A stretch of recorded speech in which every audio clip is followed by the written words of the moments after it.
ഒരല്പ സമയമുണ്ടെങ്കിൽ നമ്മൾ ഇപ്പോൾ ഏതെങ്കിലും ഒരു ബസ് സ്റ്റാൻഡിൻ്റെ പരിസരത്തോ അല്ലെങ്കിൽ ഒരു ഗ്രാമത്തിൻ്റെ ചില ഓരങ്ങളിലൊക്കെ ഒരു വണ്ടി പോകാൻ വേണ്ടി നമ്മൾ കാത്തിക്കുക അങ്ങനെ എന്തെങ്കിലും ചെയ്യുകയാണെങ്കിൽ നമ്മൾ ഏറ്റവും ആദ്യം നോക്കുന്ന എന്തെങ്കിലും കഴിക്കണം എന്നാണ്.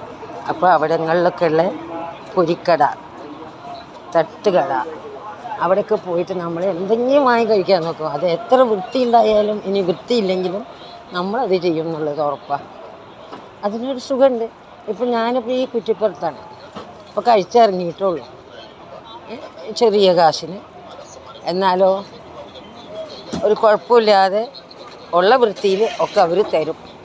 ഇഷ്ടമുണ്ടെങ്കിൽ അകത്ത് കയറിയിരിക്കാം, ഇല്ലെങ്കിൽ വെളിയിൽ തന്നെ നിന്ന് നമുക്ക് കഴിക്കാൻ പറ്റും. മനസ്സിലാവുന്നുണ്ടോ? അതൊക്കെയാണ്. അപ്പോൾ ഈ ഭാഗ്യം എന്നും ഉണ്ടാവട്ടെ. ഏറ്റവും ചുരുങ്ങിയ രീതിയിൽ ജീവിതം നയിക്കുന്ന ഒരു വ്യക്തിയാണെങ്കിലും പുറം ലോകത്ത് വന്ന് നമ്മൾ എന്തെങ്കിലും ചെറുതായിട്ടൊന്ന് കഴിക്കണം എന്നുണ്ടെങ്കിൽ എപ്പോഴും നമ്മൾ ഓർക്കുക ഇത് തന്നെ. കുട്ടിക്കാലത്തൊക്കെ പഠിക്കുന്ന സമയങ്ങളിൽ ഇങ്ങനെ ഓരോ തെരുവോരങ്ങളിലൊക്കെ നമ്മൾ നിലക്കടല അവിടെ പോയാൽ ഒരു പാക്കറ്റ് അത് വാങ്ങിക്കും. ഇത് സന്തോഷമാണ്.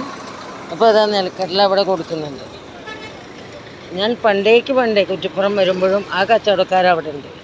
പക്ഷെ അവർ ഈ പുറം ഭാഗത്തായിട്ട് നിൽക്കും. ഇപ്പോഴത് ബസ് സ്റ്റാൻഡൊക്കെ സൗകര്യപ്പെടുത്തിയപ്പോൾ അവർക്ക് ഇവിടെ വന്ന് വർക്ക് ചെയ്യാൻ പറ്റില്ല. അപ്പോൾ കുറച്ചങ്ങോട്ട് കയറി നിന്നിട്ട് ചെയ്യും.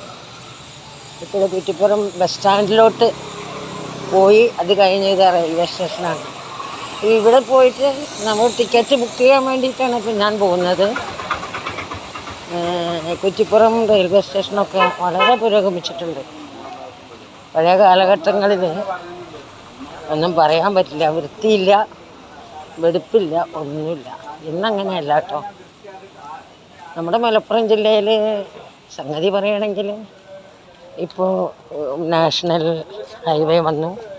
പാതി പൊട്ടിച്ചാടിയെങ്കിലും അത് വീണ്ടും റിപ്പയർ ചെയ്യുമല്ലോ. നല്ല പുരോഗമനം വന്നുകൊണ്ടിരിക്കുന്നുണ്ട്. ഇതുവരെ ഒന്നുമില്ല. മലപ്പുറം ജില്ലയിൽ പുരോഗമനം ഉണ്ടെന്ന് ഒരിക്കലും ഞാൻ പറയാൻ തയ്യാറില്ല. ഷോപ്പിംഗ് കോംപ്ലക്സുകളെ അപേക്ഷിച്ച് നമ്മൾ പറയണമെന്നുണ്ടെങ്കിൽ ഒരു 10-15,000 മൊത്തത്തിൽ മലപ്പുറം ജില്ലയിലുണ്ടെങ്കിലേ ഉള്ളൂ. അത്ര തന്നെ ഉള്ളൂ. പിന്നെ മറ്റുള്ള കാര്യങ്ങളെന്ന് പറഞ്ഞാൽ ബിസിനസ് പരമായിട്ടുള്ള മുറുക്കാൻ കട, തട്ടുകട, അങ്ങനെയുള്ളതൊക്കെ അവിടെ കാണുന്നുണ്ട്. Okay, anyway, thanks everybody. ഇവിടെ ഇപ്പോഴും തട്ടിപ്പ് ഭയങ്കരമായിട്ട് നടത്തുന്നുണ്ട്. ഒരു രാത്രി 8 മണി കഴിഞ്ഞാൽ പിന്നെ ഇവിടുന്ന് നമ്മളൊരു ഓട്ടോ വിളിച്ച് പോവുകയാണെങ്കിൽ, ഇപ്പോൾ ട്രെയിനൊക്കെ ഇറങ്ങി ഒരു ഓട്ടോ വിളിച്ച് പോവുകയാണെങ്കിൽ അവർ ഡബിളല്ല 3 വാങ്ങിക്കും കാശ്. വെറും എന്താ പറയുക, തട്ടിപ്പ്. ഭയങ്കര തട്ടിപ്പാണ് ഇവിടെ. അതിനൊരു നിയമമില്ല, നീതിയില്ല എന്നാൽ പോരാ. അല്ലെങ്കിൽ നിയമത്തിനനുസരിച്ച് ആരും നടക്കുന്നത്. കേരളത്തെ പറ്റി ഒന്നും പറയാനില്ല. ജീവിച്ചു പോകുന്നുണ്ട് ഇങ്ങനെ, അത്രയേ ഉള്ളൂ.